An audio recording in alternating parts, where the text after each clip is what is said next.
পয়গম্বর মুহাম্মদুর রাসূলুল্লাহ সাল্লাল্লাহু আলাইহি ওয়াসাল্লাম একটা খেজুর গাছের সঙ্গে টেক লাগায়া খুতবা দিত। খেজুর গাছটার আগাও নাই, গোড়াও নাই, কোনো কিছুই নাই। ওই খেজুর গাছের সঙ্গে শুকনা খেজুর গাছের কাঠ। আল্লাহর নবী সাল্লাল্লাহু আলাইহি ওয়াসাল্লাম ওই জায়গায় টেক লাগায়া খুতবা দান করতেন। হঠাৎ করে মসজিদে নববীর ভিতরে যখন মেম্বার তৈরি হয়, সমস্ত সাহাবায়ে কেরাম পয়গম্বরের সামনে বসে আছেন। নবী আমার সুন্দর করে খুতবা দিতেছেন, আল্লাহর নবীর খুতবা শুনতেছেন সাহাবায়ে কেরামের দল। এমন সময় কিছু সাহাবায়ে কেরাম শুনল ওই খেজুর গাছ থেকে কেমন যেন হাউমাউ করে বাচ্চার মতো কান্নার আওয়াজ। সাহাবায়ে কেরাম ডাক দিয়া বলেন, ইয়া রাসূলুল্লাহ, আমরা শুনতেছি খেজুর গাছ থেকে কেমন যেন কান্নার আওয়াজ, নবী আপনি শুনেন কিনা? নবী আমার ডাক দিয়া বলেন, সাহাবায়ে কেরামের দল, তোমরা যদি সাহাবা আজমাইন হয়ে শোনো, আমি পয়গম্বর কেন শুনবো না? আল্লাহ নবী মেম্বার থেকে নেমে খেজুর গাছের কাছে যায়, হাত দিলেন খেজুর গাছের গায়ে। কেমন যেন খেজুর গাছটা আবেগে আরো বেশি কান্নার আওয়াজ দেয়। কেমন যেন আমার পয়গম্বরকে ডাক দেয়া বলে, ইয়া রাসূলুল্লাহ, আপনি পয়গম্বর এতদিন পর্যন্ত আমার সঙ্গে টেক লাগায় খুতবা দিয়েছেন রাসূল, এতদিন পর্যন্ত আমার দিলের ভিতরে বড়ই প্রেম আর মহব্বত আর শান্তি। নবী আপনি আমাকে ভুলে গেছেন, নেমে গেলেন, মেম্বারে দাঁড়ায় গেলেন।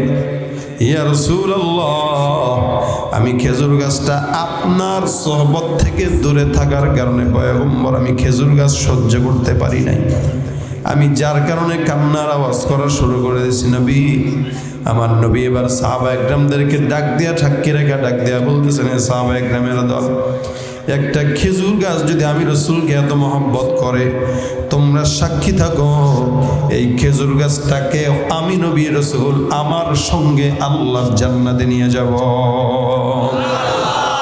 খেজুর গাছের ডাল যদি আল্লাহর নবীর সঙ্গে জান্নাতি হয়, এ আমার নবী কত রহমতের। এই কারণে আল্লাহ পাক রব্বুল আলামিন বলেন, ওয়ামা আরসালনাকা ইল্লা রাহমাতাল লিল আলামিন।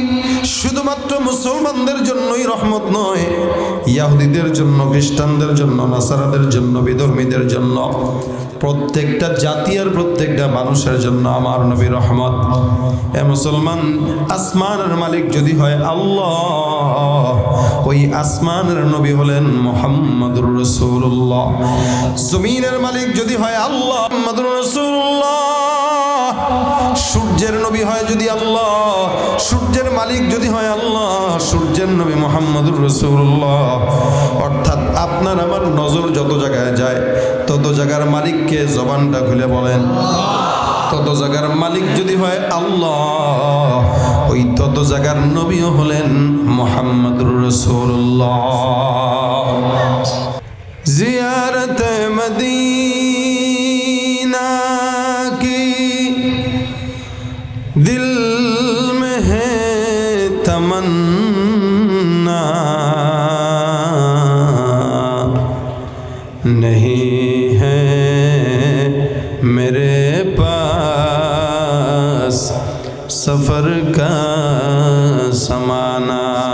बलगल उला बिकमालिही कशफत दुजा बिजमालिही हसनत जमीअ खिसालिही सल्लु अलैहि व आलिहि। ज़बान खुले मोहब्बत जिक्र करी ला इलाहा इल्लल्लाह, ला इलाहा इल्लल्लाह। ज़बान खुले ला इलाहा لا إله إلا الله، لا إله إلا الله، لا إله إلا الله، لا إله إلا الله، لا إله إلا الله محمد رسول الله সাল্লাল্লাহু আলাইহি ওয়াসাল্লাম। আলহামদুলিল্লাহ, আল্লাহ পাক রব্বুল আলামিনের দরবারে লাখো কোটি শুকরিয়া যে রব্বে করিম আজকের এই দিনী মজলিসে আমাদের সকলকে একত্রিত হয়ে বসার তৌফিক দান করেছেন। কালিমাতুশ শুকর আদায় করে জবান খুলে সকলে মহব্বত উচ্চারণ করে বলি আলহামদুলিল্লাহ। আল্লাহ পাক রব্বুল আলামিন যদি আমাদেরকে তৌফিক দান করেন, ইনশাআল্লাহ দু চারটা কথা আমরা ইমানের নিসবতে মুযাকারা করব। আল্লাহ পাক রব্বুল আলামিন আমাদেরকে সেই আলোচনায় আমলের নিয়তে বলার এবং শোনার তৌফিক দান করে বলেন আমিন। তো আজকের এই মজলিসে আপনারা দীর্ঘ সময় ধরে আলোচনা শুনছিলেন, গুরুত্বপূর্ণ কথা শুনছিলেন। শুধুমাত্র শেষের বরকতান হিসেবে আমি আপনাদের সামনে বসলাম, দু চারটা কথা বলবো। মুখতাসার সময় দু চারটা কথা বলে মোনাজাত দেব, মোনাজাত ধরে তারপরে সবাই যাব ইনশাআল্লাহ। আপনারা হয়রান হয়ে গেছেন শুনতে শুনতে, ক্লান্ত হয়ে গেছেন মনে হয়। আওয়াজ আছে আপনাদের? সবার আছে ইনশাআল্লাহ। আমি যতক্ষণ থাকবো অন্তত আমার মতো জোয়ান হয়ে আওয়াজ দিয়ে থাকতে পারবেন?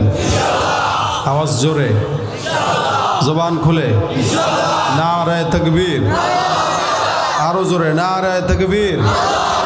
এমন আওয়াজ দিবেন যারা বাসায় ঘুমানোর ধান্দা করতেছে এরা যেন লুঙ্গি বাঁধতে বাঁধতে এখানে দৌড় মারে। পারবেন ইনশাল্লাহ? পারবেন ইনশাল্লাহ? আর কথা বুঝুন না, এতটুকু শিখলাম আর কি মনে করেন, এর চেয়ে বেশি বলার মতো যোগ্যতা আর নাই। আপনারা বুঝেন তো আমার কথা ইনশাল্লাহ? তাহলে বুঝলে আমি যতক্ষণ থাকবো আমার সঙ্গে আওয়াজ দিয়ে থাকবেন, জোরে কয় না। যদি না থাকেন তাহলে আমি মনে করবো আমার ওয়াজ আপনারা বুঝতেছেন না। আজকের প্রোগ্রামে কি জোয়ান বেশি না মুরব্বীরা বেশি? সত্যি কথা, মুরব্বীরাও কয় জোয়ান বেশি, কারণ দুনিয়াতে বুড়া হইতে চায় না কেউ, এটা একটা বাস্তবতা। কিন্তু কি বলেন, একটা মুরব্বী মহিলারা আন্টি বলে দেখেন কি মাইন্ড করা করে। 50 বছর হয়ে গেছে খালি আন্টি বলবেন। এই আমার আপনার আন্টি মনে হয়, কি ডাকবো? ম্যাডাম ডাকেন। তার মানে সেও ম্যাডাম হইতে চায়, আন্টি হইতে চায় না।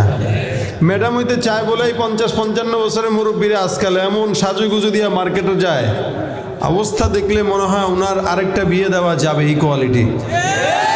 আবার বুড়াগো অবস্থাও এরকম, বয়স হয়ে গেছে 60, 65, 70, দাড়ি এমনভাবে ছাটে, শেপ এমনভাবে করে, আর ইন এমনভাবে করে, টাই এমনভাবে পরে, দেখলে মনে হয় তার নিজের বিয়ে লাগছে, বলার না। এজন্য জোয়ানরা আওয়াজ দিবেন জোয়ানের মতো, মুরব্বীরাও জোয়ান হবেন। মুরব্বীরা এখন আজকের মুরব্বীরা আর জোয়ানদের ভিতরে একটু পার্থক্য আছে। আমি সর্বপ্রথম নারায়ে তাকবীর বলবো, আগে মুরব্বীরা আল্লাহু আকবার দিবেন, তারপরে নারায়ে তাকবীর বলবো, জোয়ানেরা আল্লাহু আকবার দিবেন। পারবেন? মুরব্বী কারা? খালি দাড়ি পাকলি মুরব্বী না। আজকে বুড়া তারা বিয়ে করছে যারা, ঠিক আছে? যারা যারা বিয়ে করেছেন আজকে সবাই বুড়া। কারা কারা বিয়ে করেছেন এবার সামনে থেকে হাতটা তুলেন। মাশাআল্লাহ, দেখেন দেখেন সবাই তুলছে কিনা দেখেন। কেউ যদি বিয়ে করার পরেও হাত না তুলে বুঝবেন সে দ্বিতীয় বিয়ে করতে চায়। খালি একটু নামটা বলেন, আমি ঘোষণা করে দিই, বাসায় গেলে কিন্তু 1 মাসের ভাত হারাম। কথাটা বাস্তব তো, হাত নামান। কারণ আমাদের দেশের মহিলারা আপনি জান্নাতে হুর পাবেন এটাও চায় না, চায় জান্নাতের হুর পাবেন এটাই চায় না। সেখানে বউ আরেকটা করবেন, যদি শুনে জুতার বাড়ি একটাও মাটিতে পড়বে না। এজন্য বিয়ে করেছেন কারা কারা আবারও হাতটা তুলেন, আওয়াজ দিবেন। রাজি আছেন ইনশাআল্লাহ? নারায়ে তাকবীর। শুধু বিবাহিতরা, কোনো পোলাপান যেন আওয়াজ না দেয়, শুধু বিবাহিতরা নারায়ে তাকবীর। মাশাআল্লাহ, হাত নামান। এবার বাকিরা হাত তুলুক, তোলো তোলো তোলো, পারলে পাও তুলো, চায়ের হাত পাও তুলো, জোরে হাত নাড়া ছেড়ে দাও, কাশি দাও তো একটু দেখি। ফকির মিসকিন যতগুলো আছে তাকায় দেখেন হাত তুলছে, এদের বউ নাই, এরা ফকির, ঠিক নেই? আওয়াজ বেশি হবে তো ইনশাল্লাহ? আওয়াজ দিয়া নারায়ে তাকবীর। মাশাআল্লাহ, আওয়াজ হবে, শেষ পর্যন্ত হবে। একটু শরীর গরম হয়েছে নি? হ্যাঁ, ওয়াজ কি গরম হবে না নরম হবে? গরম হইতে হলে পাবলিকেরও গরম হওয়া লাগে। ব্যাটারির চার্জ যত বেশি ভোল্টেজও তত বেশি। চার্জ কমায় দিবেন, আমার ভোল্টেজ শেষ। আওয়াজ দিতে রাজি আছেন ইনশাল্লাহ? ইনশাআল্লাহ। বিপ্লব মানে জীবন দেয়া বসে থাকা নয়, সে কোনো দিন আসবে না রে করো যদি ভয়। আসবে বিজয় রক্ত আর জীবনের বিনিময়, আসবে বিজয় রক্ত আর জীবনের বিনিময়। বিপ্লব মানে জীবন দেয়া বসে থাকা নয়, সে কোনো দিন আসবে না রে করো যদি ভয়। লড়াইয়ের ওই ময়দানেতে যেতে তোমাকে হবে, প্রয়োজনে সব রক্তটুকু জমিনেই ঢেলে দেবে। লড়াইয়ের ওই ময়দানেতে যেতে তোমাকে হবে, প্রয়োজনে সব রক্তটুকু জমিনেই ঢেলে দেবে। তবুও তোমায় লড়তেই হবে, মানিবে না পরাজয়। তবুও তোমায় লড়তেই হবে, মানিবে না পরাজয়। বিপ্লব মানে জীবন দেয়া বসে থাকা নয়, সে কোনো দিন আসবে না রে করো যদি ভয়। ভয় পাবো কাকে? আল্লাহ পাক আমাদের ঈমানকে কবুল করুক, বলেন আমিন। এই আওয়াজটা শেষ পর্যন্ত থাকবে। ঘুমাইবেন তো ওয়াজ শেষ, ঠিক আছে? ঘুমাইবেন তো কি শেষ?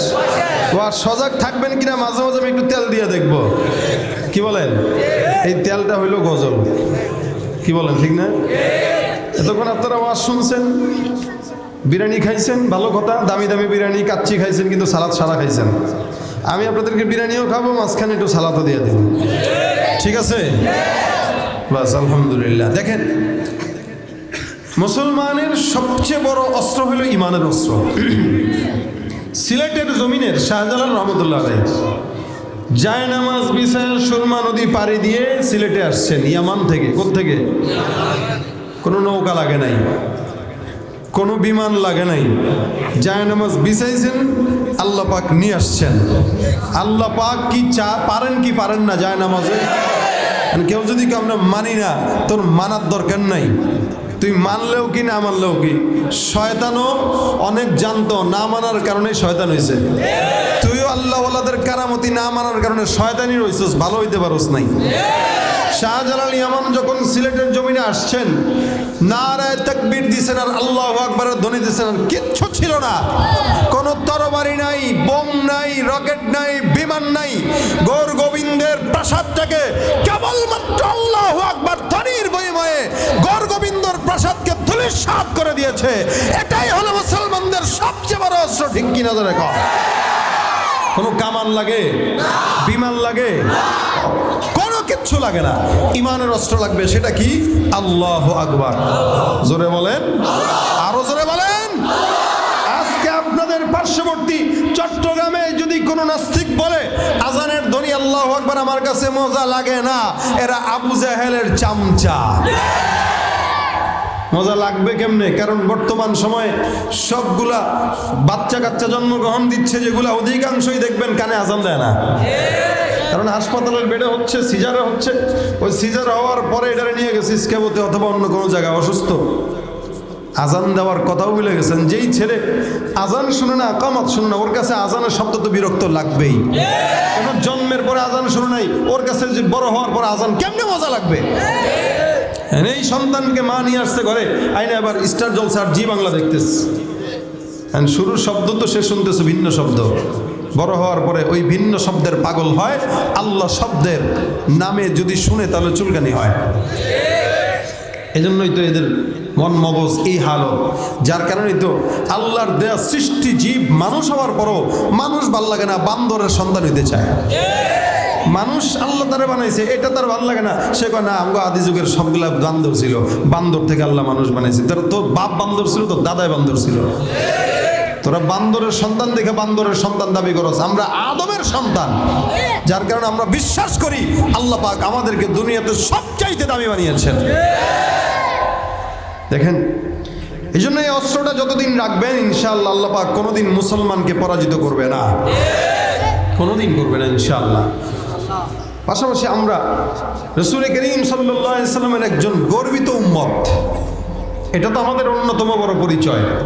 দুনিয়াতে এরকম দামি বান্দা উম্মত আর কেউ নাই, আসেও নাই।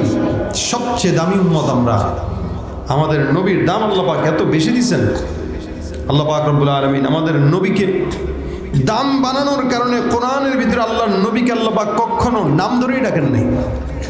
অন্য নবীদেরকে আল্লাহ পাক নাম ধরে ধরে ডেকেছেন, নাম ধরে ধরে বলেছেন, হে মুসা, হে ঈসা, হে ইব্রাহিম, হে ইসমাইল, হে ইউসুফ, হে ইউনুস, হে ইয়াকুব, ইদ্রিস, জাকারিয়া, ইয়াহইয়া, ঈসা, সব নাম আল্লাহ পাক ধরে ধরে ডাকলেন।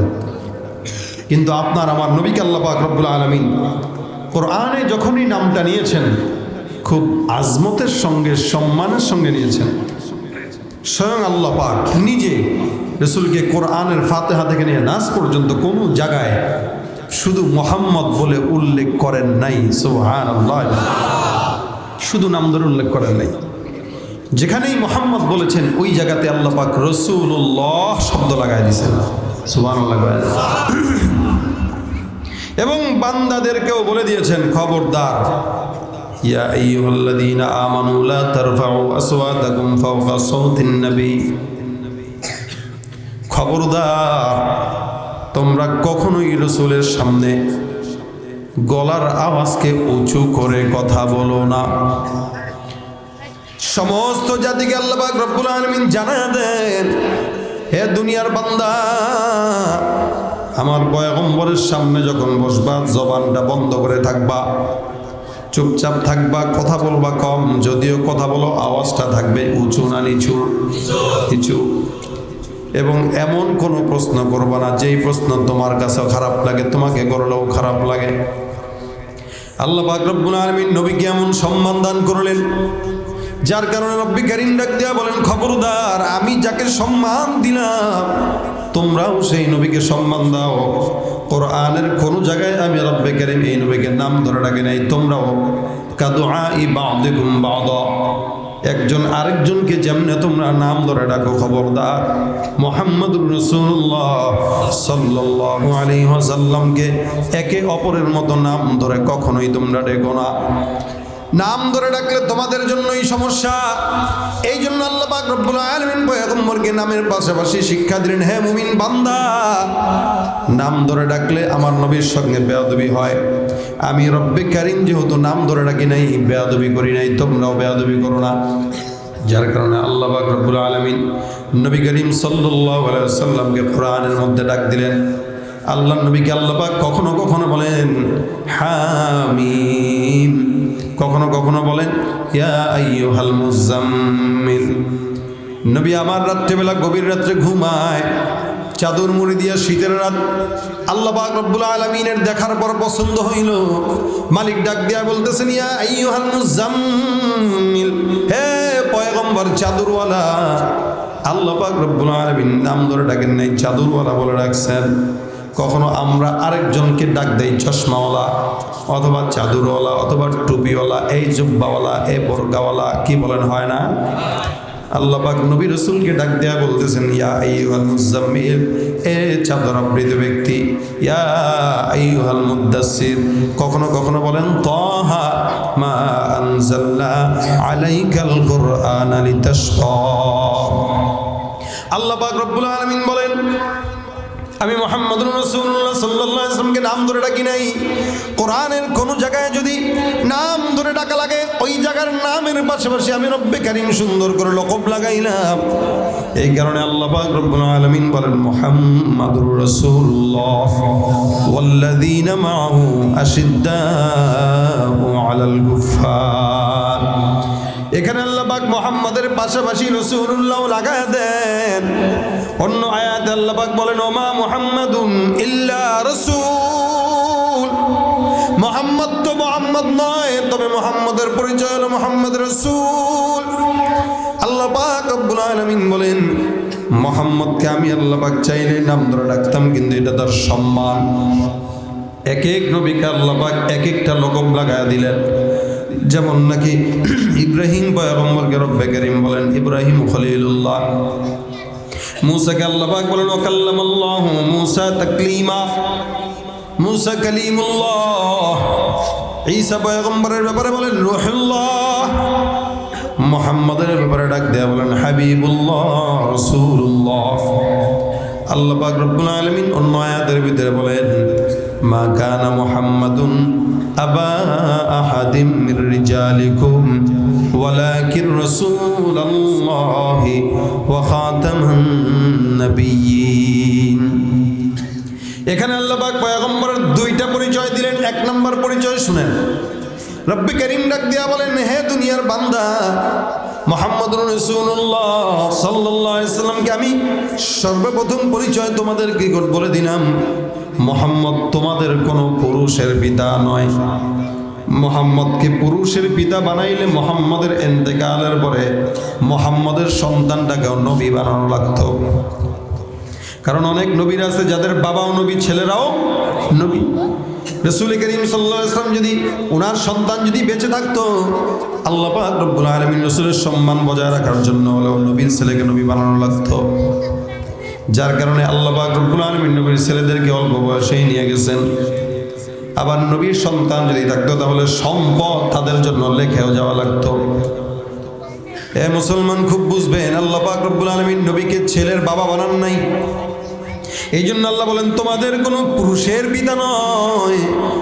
মুহাম্মদের যদিও ছিল মুহাম্মদ রাসূলুল্লাহ সাল্লাল্লাহু আলাইহি ওয়াসাল্লামের মেয়ে ছিল, আল্লাহ বলে যেহেতু তোমাদের পুরুষের পিতা নয়, কে ওয়ালাকিন রাসূলুল্লাহ, উনি হলেন আল্লাহর রাসূল। আর দুই নাম্বার পরিচয় ওয়া খাতামান নবিয়্যিন, উনার দ্বিতীয় পরিচয় হলো উনি আল্লাহর দুনিয়ার জমিনে প্রেরিত সর্বশেষ নবী। সুবহানাল্লাহ, সর্বশেষ নবী, আখিরি জামানার নবী।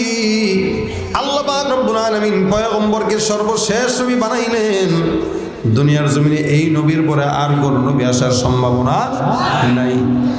রাসূল করিম নিজেও বলেছেন, লাউ কানা বাদি নাবিয়্যুন লাকানা উমর ইবনুল খাত্তাব, আমার পরে কোনো নবী নাই, যদি আমার পরে কোনো নবী আসার সম্ভাবনা থাকতো সেটাই হইতো আমার সাহাবী ওমর।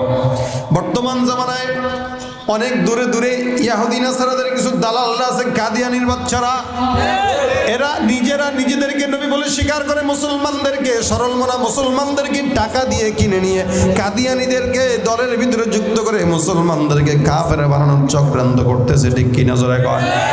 বলেন তো, কাদিয়ানিরা মুসলমান না কাফের? এই দেশে ইহুদি নাসারা তাদের পরিচয় নিয়ে থাকবে, বেঈমানরাও তাদের পরিচয় নিয়ে থাকবে, খ্রিস্টানরাও তাদের পরিচয় নিয়ে থাকবে, হিন্দুরাও তাদের পরিচয় নিয়ে থাকবে, মুসলমানরাও মুসলমানের পরিচয় নিয়ে থাকবে। ঠিক তেমনিভাবে কাদিয়ানিরাও থাকবে, কোনো সমস্যা নাই, তবে কাফের হিসাবে থাকবে। কাদিয়ানিরা কি জোরে কন? আরো জোরে বলেন। যারা দাবি করে তারা কাফের, যারা সম্মান করে তারাও কাফের, যারা সাপোর্ট করে তারাও। কি হবে শেষ নবীজির উম্মত বলে দাবি করে, যদি ওই নবীর চেয়ার কাদিয়ানিরা দখল করে? কি হবে শেষ নবীজির উম্মত বলে দাবি করে, যদি ওই নবীর চেয়ার কাদিয়ানিরা দখল করে? নবীজির জন্য যদি রক্তের বহে নদী, নবীজির জন্য যদি রক্তের বহে নদী, তবুও হটব না এই দাবি থেকে। কি হবে বেঁচে থেকে অযথা বিদ্যা শিখে, যদি না গড়তে পারি শোষণবিহীন সমাজটাকে? কাদিয়ানিরা কি? নবী বলছেন আমার পরে কোনো নবী নাই। যদি কোনো নবী হয় সেটা হইতো কে? ওমর। যেহেতু ওমর ইন্তেকাল হয়ে গেছে অনেক আগেই, তার মানে আর নবী আসার কোনো সম্ভাবনা নাই। আল্লাহ পাক রাসূলের পরিচয় দিলেন, তুমি শেষ নবী। এই শেষ নবী এত সম্মানের, আপনি আমি নবীর উম্মত হওয়ার পরেও আল্লাহ পাক রব্বুল আলামিন আপনাকে আমাকে এত দামি বানাইছেন। মুসলমান দেখেন, ওই নবীর মহাব্বতের কারণে একটা গাছও পর্যন্ত জান্নাতি। নবী বলেন, তোমরা মানুষ হয়ে জান্নাতে কেন যাবা না? সমস্ত নবীদের উম্মতদের আগে আগে আমি মুহাম্মদুর রাসূলুল্লাহর উম্মতরা আগে জান্নাতে যাবে। সুবহানাল্লাহ। সমস্ত নবীর উম্মতদের আগে আমার উম্মতরা যাবে জান্নাতে। এরা আগে ঢুকবে, তারপরে অন্যরা ঢুকবে। একটা গাছও যদি নবীর সঙ্গে মহব্বত রাখার কারণে জান্নাতি হয়, আপনার মতো আমার মতো ইমানদার যদি জান্নাতি না হই, কপাল পোড়া ছাড়া আর কিচ্ছু না। মসজিদে নববীর ভিতরে পয়গম্বর মুহাম্মদুর রাসূলুল্লাহ সাল্লাল্লাহু আলাইহি ওয়াসাল্লাম একটা খেজুর গাছের সঙ্গে টেক লাগায়া খুতবা দিত। খেজুর গাছটার আগাও নাই, গোড়াও নাই, কোনো কিছুই নাই। ওই খেজুর গাছের সঙ্গে শুকনা খেজুর গাছের কাঠ। আল্লাহর নবী সাল্লাল্লাহু আলাইহি ওয়াসাল্লাম ওই জায়গায় টেক লাগায় খুতবা দান করতেন। হঠাৎ করে মসজিদে নববীর ভিতরে যখন মেম্বার তৈরি হয়, সমস্ত সাহাবা একরাম পয়গম্বরের সামনে বসে আছেন। নবী আমার সুন্দর করে খুতবা দিতেছেন, আল্লাহর নবীর খুতবা শুনতেছেন সাহাবা একরামের দল। এমন সময় কিছু সাহাবা একরাম শুনল ওই খেজুর গাছ থেকে কেমন যেন হাউমাউ করে বাচ্চার মতো কান্নার আওয়াজ। সাহাবা একরাম ডাক দিয়া বলেন, ইয়া রাসূলুল্লাহ, আমরা শুনতেছি খেজুর গাছ থেকে কেমন যেন কান্নার আওয়াজ, নবী আপনি শুনেন কিনা? নবী আমার ডাক দিয়া বলেন, সাহাবা একরামের দল, তোমরা যদি সাহাবা আজমাইন হয়ে শোনো, আমি পয়গম্বর কেন শুনবো না? আল্লাহ নবী মেম্বার থেকে নেমে খেজুর গাছের কাছে যায়, হাত দিলেন খেজুর গাছের গায়ে। কেমন যেন খেজুর গাছটা আবেগে আরো বেশি কান্নার আওয়াজ দেয়। কেমন যেন আমার পয়গম্বরকে ডাক দেয়া বলে, ইয়া রাসূলুল্লাহ, আপনি পয়গম্বর এতদিন পর্যন্ত আমার সঙ্গে টেক লাগায় খুতবা দিয়েছেন রাসূল, এতদিন পর্যন্ত আমার দিলের ভিতরে বড়ই প্রেম আর মহাব্বত আর শান্তি। নবী আপনি আমাকে ভুলে গেছেন, নেমে গেলেন, মেম্বার দাঁড়ায় গেলেন। ইয়া রাসূলুল্লাহ, আমি খেজুর গাছটা আপনার সোহবত থেকে দূরে থাকার কারণে পয়গম্বর আমি খেজুর গাছ সহ্য করতে পারি নাই, আমি যার কারণে কান্নার আওয়াজ করা শুরু করে দিয়েছি। নবী আমার নবী এবার সাহাবা একরামদেরকে ডাক দিয়া ঠাক্কি রেখা ডাক দিয়া বলতেছেন, সাহাবা একরামের দল, একটা খেজুর গাছ যদি আমি রাসূলকে এত মহব্বত করে, তোমরা সাক্ষী থাকো এই খেজুর গাছটাকে আমি নবী রাসূল আমার সঙ্গে আল্লাহর জান্নাতে নিয়ে যাব। খেজুর গাছের ডাল যদি আল্লাহর নবীর সঙ্গে জান্নাতি হয়, এ আমার নবী কত রহমতের। এই কারণে আল্লাহ পাক রব্বুল আলামিন বলেন, ওয়ামা আরসালনাকা ইল্লা রাহমাতাল লিল আলামিন। শুধুমাত্র মুসলমানদের জন্যই রহমত নয়, ইহুদিদের জন্য, খ্রিস্টানদের জন্য, নাসারাদের জন্য, বিধর্মীদের জন্য, প্রত্যেকটা জাতি আর প্রত্যেকটা মানুষের জন্য আমার নবী রহমত। এ মুসলমান, আসমানের মালিক যদি হয় আল্লাহ, ওই আসমানের নবী হলেন মুহাম্মদুর রাসূলুল্লাহ। জমিনের মালিক যদি হয় আল্লাহ, মুহাম্মদুর রাসূলুল্লাহ। সূর্যের নবী হয় যদি আল্লাহ, সূর্যের মালিক যদি হয় আল্লাহ, সূর্যের নবী মুহাম্মদুর রাসূলুল্লাহ। অর্থাৎ আপনার আমার নজর যত জায়গায় যায়, তত জায়গার মালিককে জবানটা খুলে বলেন। তত জায়গার মালিক যদি হয় আল্লাহ, ওই তত জায়গার নবীও হলেন মুহাম্মদুর রাসূলুল্লাহ।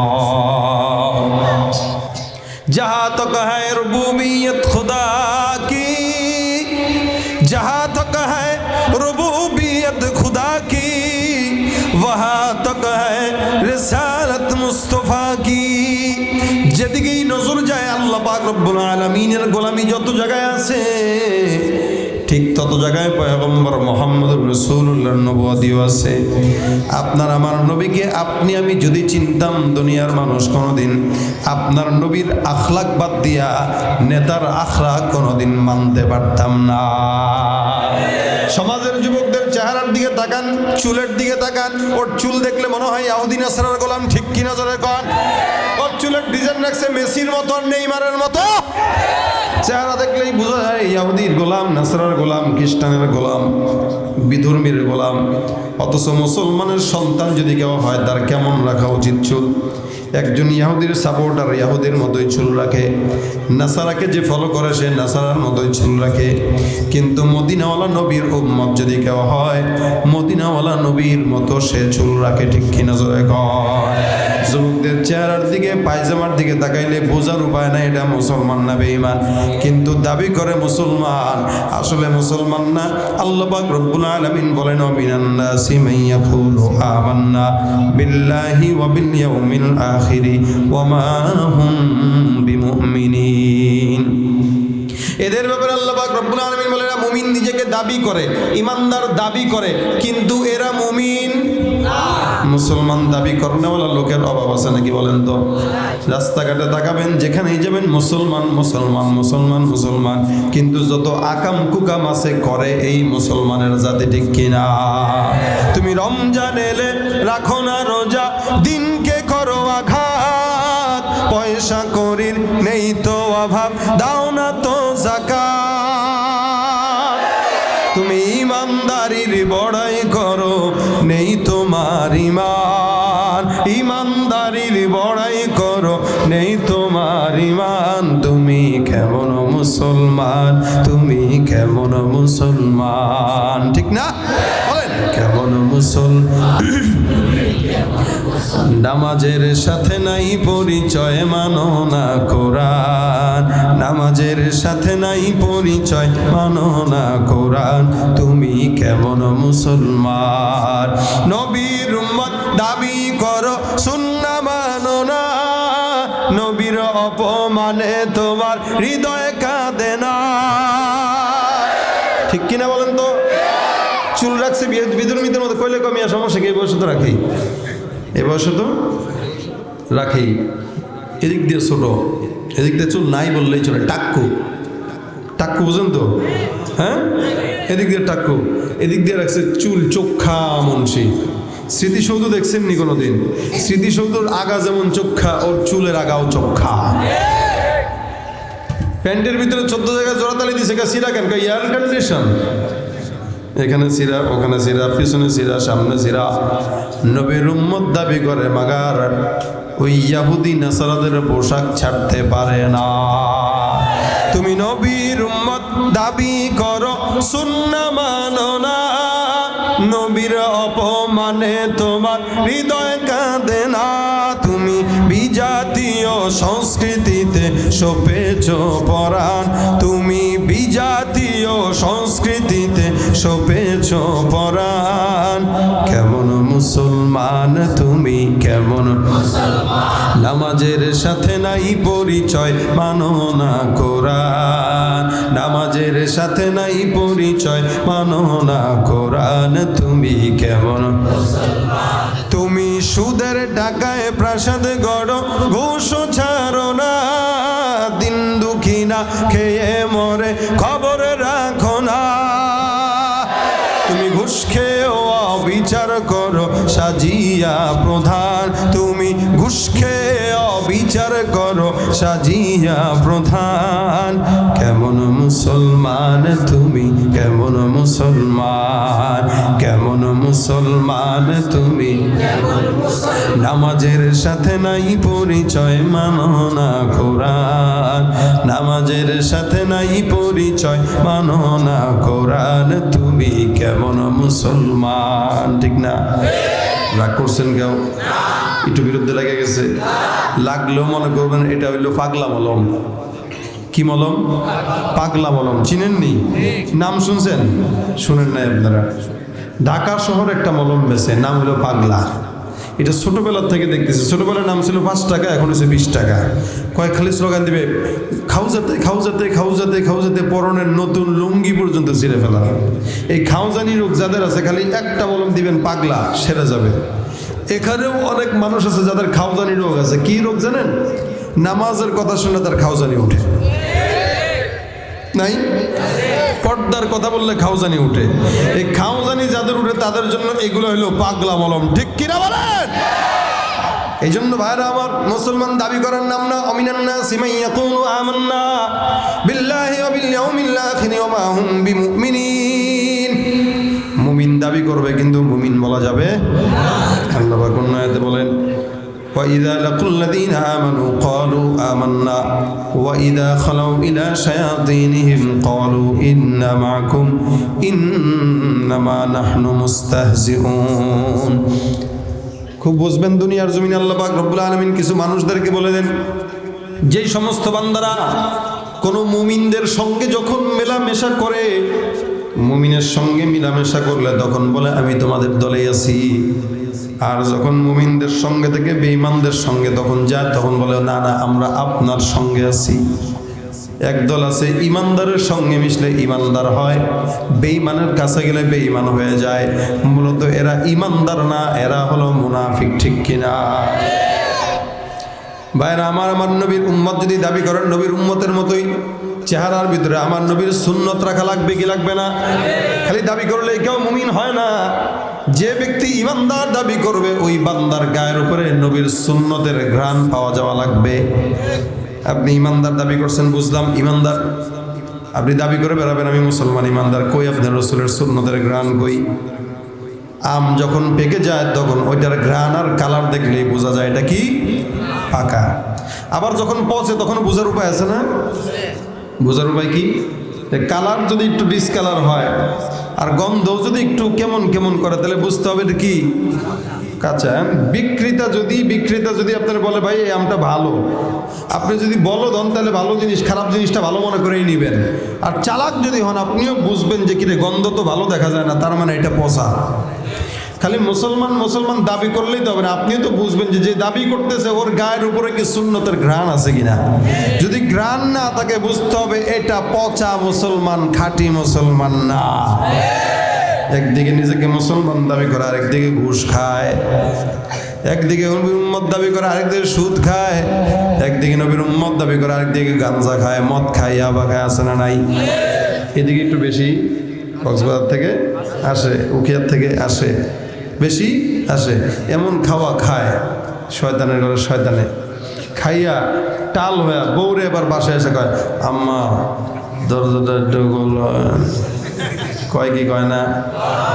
বউরে মা কইলে কি আসেনি বউ আর বিবেও বুঝছে যে আম্মা ডাকছে, একদম জুতার বাড়ি দিয়ে দিছে গালের ভিতরে। গোলামের ফুত গোলাম প্রত্যেক দিন টাল হয়ে এসে আমার আম্মা ডাকস। এই হইল হালত। নবীর উম্মত দাবি করে আবার গাঞ্জা খায়, ইয়াবা খায়, মদ খাবার, আমার কাছে লাইসেন্স আছে, ব্যবসাও করে, আবার কয় লাইসেন্সও আছে। মানে লাইসেন্স প্রাপ্ত শয়তান, কোনো ঝামেলা নাই, লাইসেন্স প্রাপ্ত শয়তান। এই শয়তানদেরকে শয়তান দেখলেও ভয় পায়, শয়তান দেখলেও কি পায়? আমরা যে কি মানে শয়তান কি শয়তান আরে বাপরে বাপ, 2023 সাল না, স্মার্ট বাংলাদেশ। কি বাংলাদেশ বলেন? শুনছেন নি আপনারা এই স্লোগান? কথা কয় না, কি বাংলাদেশ বলেন না মুখে। শয়তান তো স্মার্ট শয়তানি, কাঠ নিয়ে ঘুরে, যার কারণে শয়তান আমি কি শয়তান, ওর সে তো ও তো আমার সে বড় শয়তান। অনেক সময় দেখবেন খেলাফত যদি কোনো কেউ পীর সাহেব তার মুরিদে দেয়, মুরিদ অনেক সময় পীরের উপরে চলে যায়, তখন পীর কয় আমি কি পীর বেটা, আমার মুরিদ তো আমার সে বড় পীর। শয়তান যখন কোনো বান্দারে খেলাফত দেয় তার কাছে তখন আর আজান মজা লাগে না, পর্দা মজা লাগে না, তখন শয়তান কয় আল্লাহ আমি কি শয়তান, ওতে আমার সে আরেক ধাপ আগায়া ইন্নি বারি উম্মিনকা। তখন শয়তান কি বলে জানেন? ইন্নি বারি উম্মিনকা ইন্নি আখাফুল্লাহ। আল্লাহ আমি কি শয়তান, ও তো আমার চেয়ে বড়। বাইরে ভাই তোর থেকে আমি পানা চাই, কারণ তুই তো আল্লাহরে ভয় পাস না, আমি কিঞ্চিত হলে আমার আল্লাহর একটু ভয় পাই, আর তুই তো আল্লাহরে ভয়ই পাস না, তুই তো আমার চেয়ে বড় আগায় গেছিস, তুই খেলাফত না, তুই সবচেয়ে বড় খলিফা। স্মার্ট শয়তান, ঠিক কিনা বলেন? তার কারণে হারাম কাজ করে এটারে হালাল বানায় করতে চায়, জেনা করে ওইটারে আবার জায়েজ বানায় করতে চায়, ঘুষ খায় জায়েজ বানায় খাইতে চায়, আছে না নাই? এই জন্য মুসলমান দেখবেন সমাজের ভিতরে কিছু মানুষ আছে নবীর উম্মত দাবি করে আবার টেবিলের নিচ দিয়া খায়, না খাইলে পেটের ভাত হজম হয় না। টেবিলের নিচ দিয়া খায়, পকেটে ভরে ভরে খায়, সুদের টাকা খায়। যদি সমাজে কোনো মুরব্বীর কাছে সুদ টাকা চান ধার, চাচা গো 10টা 1000 টাকা দিবেন নি ধার, কয়েকের ভাতিজা তুই একটু কালকে চাইলে তো তোরে দিতে পারতাম, এত মহব্বত করি, তুই আগে চাবি না? একটু আগে একজনে 10,000 দিয়ে দিলাম, দেন না চাচা দেন, দিবি দেন না, নাই রে বাবা থাকলে তোরে আমি না দেই। চাচার এই কাণ্ড ভাতিজার মুখস্থ আছে, ভাতিজা বুঝে কোন জায়গায় টিপ দিলে চাচার তেল বের হয়। আস্তে করে চাচা 10টা 1000 টাকা দেন না, 1000 টাকা বাড়তে দিব না। চাচা কয় দেখি তোর চাচির কাছে আসেনি, কি বলেন? চাচির কাছে আসেনি, তার মানে আগে ছিল কথা কয় নাই, এখন কথা কইছে কেন? টাকায় কথা বলাইছে, ঠিক কিনা জোরে কন? মাথায় তেল মারিয়া ফায়দা নেই যে লুটিয়া, তেল বিনা চলে না দুনিয়া, ঠিক কিনা জোরে কন? জায়গা বুঝে এক ফোঁটা তেল অনেক দামি ভাই, আরে অজাগাতে কলস কলস কোনো দামদার নাই। নির্বাচন বাঁচে আর পেতে তেলের জুড়ি তেল মারাতে পটু যিনি তিনি চেয়ার পায়। নির্বাচন বাঁচে আর পেতে তেলের জুড়ি নাহাই, তেল মারাতে পটু যিনি তিনি চেয়ার পায়। আবার তেল পাইলে সবাই খুশি, সত্য মিথ্যা ভুলিয়া, তেল বিনা চলে না দুনিয়া। দেখি না চাচাই কয় ঠিক আছে আসেনি দেখি, যেই দেখছে ঘরের থেকে ঘুরে এসে কয় ভাতিজা তোর চাচির যে গিট্টুতে এত টাকা থাকে এটা তো জানা ছিল না। কত আছে? কত লাগবে? 10,000 হইলে হয়। 1 লাখ নে, তুই আমার ভাতিজার মহব্বতের ভাতিজা, তোরে কম দিলে কি হয়? 1 লাখ নে, তোর যখন মন চায় দিস। এতক্ষণ কয় নাই এই সুদের কথা শুনছে, এখন মাথা নষ্ট, এখন 10,000-এর জায়গায় 1 লাখ দিতে চায়। এখন চাচা আপনি ঘুষটা খাইলেন কেন? এই সুদটা কেন খাইলেন? সুদ না বেটা, এটা আমি সুদের ব্যবসা করি, আল্লাহ তো ব্যবসাটা হালাল করছে, সুদই না হারাম। আমি তো সুদ খাই না, আমি তো সুদের ব্যবসা করি। হাজী সাহেবরা জিগাইবেন খালি, হাজী সাহেব কেমনে চলেন? আল্লাহ আলহামদুলিল্লাহ অনেক ভালো চালায়। কেমনে চলেন? সরকারি চাকরি করতাম, 50 লাখ টাকা পাইছি, ওটা ব্যাংকে রাখছি, প্রত্যেক মাসে সুদে আসে 20,000 টাকা। আলহামদুলিল্লাহ আল্লাহ খুব ভালো চালায়। এটা ভালো চলা? এই সুদের টাকা খায় যদি কিয়ামত পর্যন্ত ইবাদত করেন, নামাজ কবুল হবে? রোজা কবুল হবে? ভাইরা আমার দেখেন, নবীর উম্মত দাবি করতেছে, অথচ এমন এমন গুনাহের কাজ নেই যেটা সে করে না। শয়তান দেখলো আল্লাহর কাছে ডাক দেয়া বলে, আল্লাহ এই শয়তান কি শয়তান, এটার থেকে আমি পানা চাই। অথচ আল্লাহ পাক রব্বুল আলামিনের হাবিব বলেন, দুনিয়ার জমিনে তোমরা যেই লাইনে হাঁটো ওইটা কোনো দুনিয়ার লাইন না, এটা কোনো ভালো লাইন না। এমন লাইন হাঁটো, নবী বলেন, লা ইউমিনু আহাদুকুম হাত্তা ইয়াকুনা হাওয়াহু তাবান লিমা জিতু বি। যতক্ষণ পর্যন্ত আমি পয়গম্বর যেই পথ নিয়ে আসলাম, কোরআন সুন্নাহ, এই কোরআন সুন্নাহ মোতাবেক কোনো ইমানদার না চলবে, একটা ইমানদারও ততক্ষণ পর্যন্ত মুমিন হতে পারবে না। অর্থাৎ আল্লাহর নবী যেমনে হাসছেন মানুষের সঙ্গে এমনে হাসো, নবী যেমনে কথা বলছেন এমনে কথা বলো, নবী যেমনে মুআমালা করলেন অমনে মুআমালা করো, নবী যেভাবে মানুষের সঙ্গে মুআশারা করছেন সেভাবে মুআশারা করো। আল্লাহর নবী যেই হালতে চলছেন তুমি সেই হালতে চলো। আমার পয়গম্বর যেইভাবে চলছেন সেভাবে চলাফেরার নাম। রাসূল বলেন, যতক্ষণ আমি যেমনে চললাম তুমি সেমনে চলবা না, যতক্ষণ আমি যেমনে কথা বললাম তুমি সেমনে কথা বলবা না, ততক্ষণ বান্দা তুমি ঈমানদার হতে পারো না। গাড়িটা একটু জায়গা দিয়ে দেন, যেতে দেন, জায়গা দেন, জায়গা দেন। হ্যাঁ, রাস্তা থেকে উঠেন, উঠেন, রাস্তা থেকে উঠেন, চালু করেন, সাইড দিয়ে দেন, সাইড দিয়ে দেন। হ্যাঁ, যাওয়ার সুযোগ দিয়ে দেন, বাস। তার মানে বোঝা গেল রাসূল করিম সাল্লাল্লাহু আলাইহি ওয়াসাল্লাম যেই জিনিস নিয়ে আসছেন, রসুল যেই জিনিস নিয়ে আসছেন মানে রসুল সুন্নার কোরআন নিয়ে আসছেন, কোরআন আর সুন্না নিয়ে আসছেন। এই কোরআন সুন্না মোতাবেক যদি কেউ না চলে সে মুমিন হতে পারবে? দাবি করলেও পারবে? ওই যে বললাম, দাবি করলেও মনে করবেন পচা আম। কি আম বলেন? পচা আম। ওইটা যেমন নাকি পচলে উপরে প্রকাশ পায়, ঠিক উম্মত যখন পচে যায় তখন তার উপরেও পচার গন্ধ ছড়ায়। ঠিক কি নজরে কন?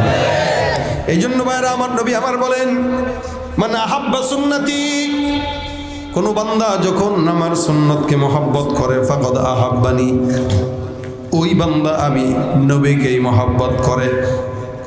ওয়ামান আহাব্বানি কানা মাই ফিল জান্নাহ, যেই ব্যক্তিটা আমি নবীকে মহব্বত করবে নিঃসন্দেহ হইবে ব্যক্তিটা আমি নবীর সঙ্গে জান্নাতে যাবে।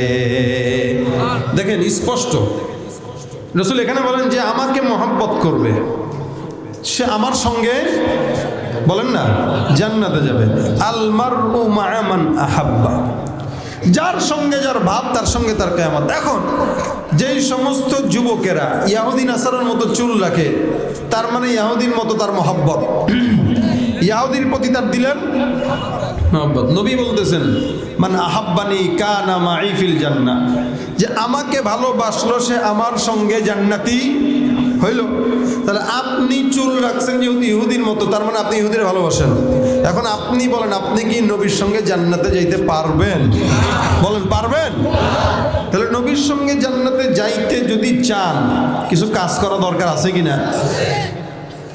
নবীর সঙ্গে কেউ যদি জান্নাতে যাইতে চায়, খুব বুঝেন, বান্দারা কখনো আপনি আমি আমল দিয়া জান্নাত পাবো না, কশ্চিনকালেও আমল দিয়া কোনো বান্দা জান্নাত পাবে না। কিন্তু বান্দা যদি একটু মাত্র সূরত নিয়ে যাইতে পারে, সূরত। অনেক সময় টুপিওয়ালা, দাড়িওয়ালা, পাগড়িওয়ালা মানুষ যদি চুরি করে, দেখবেন মারটা কপালে কম পড়ে। মার কেন কম পড়ে? মানুষ চিন্তা করে এমন টুপিওয়ালারে কেমনে মারা যায়। আবার কোনো ব্যক্তি যখন দুনিয়ার জমিন থেকে বিদায় হয়ে যাবে, ওই ব্যক্তিটার যদি আমল আখলাকও কমও থাকে, বা অথবা আমল আখলাক করলো কিন্তু আল্লাহ পাক কোনটা কবুল করছেন কোনটা করে নাই জানা নাই, আল্লাহ পাক রব্বুল আলামিন ওই বান্দা যখন রসুলের আখলাক আর সুন্নাত নিয়ে কবরে যাবে, অন্তত এটা তো বলতে পারবেন রসুল আপনার সুন্নাত তো নিয়ে আসছে। মোহাব্বত যদি দিলের ভিতরে থাকে, অন্তত বলতে পারবেন তো মোহাব্বত নিয়ে আসছি। তেরে মাহবুব কি আরব শবাহত লেকে আয়া হো, हकीकत उसके तू कर दे, मैं तो सूरत लेके आया हो, न आज़मत लेके आया हो, न शौक़त लेके आया हो, मोहब्बत लेके आया हो, मोहब्बत लेके आया हो। भाईरा আমার আল্লাহ পাক রব্বুল আলামিনের কাছে যদি যান, কিয়ামতের ময়দানে যদি তাকায় দেখে দাড়ি সুন্নাত জবানের মধ্যে আছে, সুন্নতি লেবাস গায়ের মধ্যে আছে, রসুলের সুন্নত মোতাবেক চলার বান্দা যে চেষ্টা করছেন, এই চেষ্টার বদৌলতে আল্লাহ পাক রসুলের সঙ্গে নির্দ্বিধায় জান্নাত দান করে দিতেও পারেন। কিন্তু সুন্নতের আমল নাই, কিচ্ছু নাই, দাবি করছেন মুসলমান, চেহারা দাড়ি নাই, আল্লাহ দেখার সঙ্গে সঙ্গে বলবে এটাতে তো বুশের মতো দেখা যায়। দাড়ি নেই, সুন্নত নাই, আখলাক নাই, কিচ্ছু নেই, দাবি করছে মুসলমান। এই জন্য নবী আমার বলেন, মান আহাব্বানি কানা মাই ফিল জান্নাহ। অন্য হাদিসে রাসূল বলেন, মান তাশাব্বাহা বিকওমিন ফাহুয়া মিনহুম। কোন বান্দা যখন অন্য কোন জাতির সঙ্গে তাসবিহ লাগায় দেয়, অর্থাৎ আপনি মুসলমান হওয়ার পরে ইহুদির সঙ্গে আপনার যখন মিল হয়ে যাবে, নবী বলেন আপনাকে ইহুদির সঙ্গেই গণ্য করা হবে না। আউযুবিল্লাহ। এ মুসলমান, যেই নবীর সঙ্গে মোহাব্বত থাকার কারণে একটা গাছ পর্যন্ত জান্নাতি, সেই নবী আপনাকে আমাকে বন্ধু বলছেন। কি বলছেন বলেন তো? বন্ধু। সাহাবা একদম ডাক দিয়া বলেন, ইয়া রাসূলুল্লাহ, আমরাই না আপনার সফর সাহাবী, যুদ্ধের ময়দানে একসঙ্গে জিহাদ করি, নামাজের মসজিদে একসঙ্গে নামাজ আদায় করি, আমরাই না আপনার বন্ধু? নবী ডাক দিয়া বলেন, হে সাহাবা একরামের দল, তোমরা হলো আমার সাহাবী, আমার সফর সঙ্গী। যেই উম্মতেরা আমি নবীকে না দেখে ১৩,০০০ বছর পর কিয়ামতের আগ পর্যন্ত আমি নবীকেও দেখবে না, জানবে না, শুনবেও না, এরপরে আমি নবীর উপরে ঈমান নিয়ে এসে আমাকে নবী বলে স্বীকার করবে, শেষ জামানার ফিতনার জামানার ওই বান্দাগুলাই হলো আমি নবীর প্রকৃত বন্ধু। সুবহানাল্লাহ। বাইরে আমার এই আল্লাহ নবী বলেন তারাই হলো আমার প্রকৃত বন্ধু, যারা আমাকে দেখে না। এই কারণে অন্য হাদিস রাসূল বলেন, মান তামাসসাকা বিসুন্নতি ইনদা ফাসাদি উম্মতি ফালাহু আজরু মিআতা শাহীদ। কোন বান্দা যখন ফিতনার জামানায়, ফাসাদের জামানায় আমি নবীর সব সুন্নতগুলোর উপর মানার চেষ্টা করবে, আল্লাহ পাক ওই বান্দাটাকে ১০০ শহীদের সওয়াব দান করে দিবেন। সুবহানাল্লাহ। কয়শো শহীদের সওয়াব বলেন? ১০০। একটা সুন্নতের উপর আমল না, সব সুন্নতের উপরে। এখন তো আমরা মিষ্টি খাওয়ার সুন্নত পালন করি, কিন্তু মায়ের খাওয়ার সুন্নত পালন করি না। মিষ্টি খাওয়ার বেলায় আছি, মায়ের খাওয়ার বেলায় নাই। এই কারণে সমস্ত সুন্নতের উপরে কেউ যদি আমল করে, রাসূল বলেন সে ১০০ শহীদের সওয়াব পাবে।